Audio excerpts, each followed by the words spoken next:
मलाई चाहिँ कस्तो लाग्यो भने त्यो कान्छा छोरा त्यो चाहिँ अन्तिममा सबै कुरा सकेर त्यो खर्कामा पुग्यो र त्यहाँ पुगेर पनि उसले खानेकुरा नपाउनु चाहिँ मलाई चाहिँ कस्तो खालको पछाडि छ भने उसको प्रस्ताव चाहिँ त्यही नै भयो जस्तो लाग्यो कि उहाँले अब मलाई बाउकोमै फर्किजानुपर्छ भन्ने उसको मन हृदयमा आयो र त्यो उसको हृदयमा आउँदाखेरि उसले किनै उसको प्रस्ताव चाहिँ त्यहाँ भएको मलाई अनुभव भयो।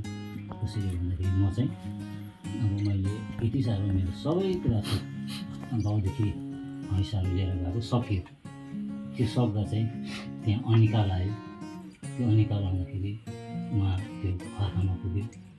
त्यो खर्कामा गएर पनि सुँगुरसँग खाने त्यो चारो पनि उसले नपाउँदा उसको हृदय चाहिँ अब यस्तो खालको भयो कि अब खानेकुरो चाहिँ यति साह्रो त्यो हाम्रो संसारिक जीवनमा खानेकुरो चाहिन्छै चाहिन्छ र उहाँले आत्मिकी कुरोलाई आफ्नो जीवनलाई एउटा नयाँ जीवन बनाउने त्यो समय पायो उहाँले।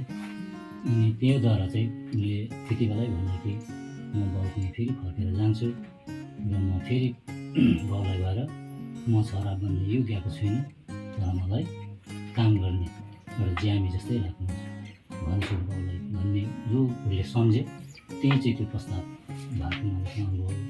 अनि जब उठेर म बाउ कहाँ गएँ बाउकोमा गएर चाहिँ उसले चाहिँ जस्तै हामी कन्फेसन गरेको जस्तो उहाँ चाहिँ बाउसँग भेट हुँदा चाहिँ उहाँको जति पनि गरेको त्यो भुल त्रुटिहरू थियो त्यो सबै चाहिँ उहाँको मेटेको मलाई अनुभव हो र फेरि उसले नयाँ जीवन पायो परिवार पायो।